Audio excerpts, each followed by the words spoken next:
दादा हयात थे जब मिट्टी का एक घर था, चोरों का कोई खटका न डाकुओं का डर था।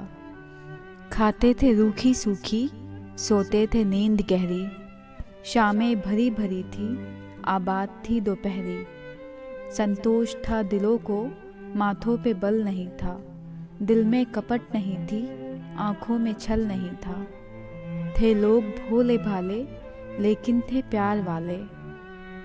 अब्बा का वक्त आया, तालीम घर में आई, तालीम साथ अपने एक इनकलाब लाई। ऊंचा रवायतों से उठने का ध्यान आया, मिट्टी का घर हटा तो पक्का मकान आया। दफ्तर की नौकरी थी, तनख्वाह का था सहारा, मालिक पे था भरोसा, हो जाता था गुजारा। पैसा अगरचे कम था, फिर भी ना कोई गम था।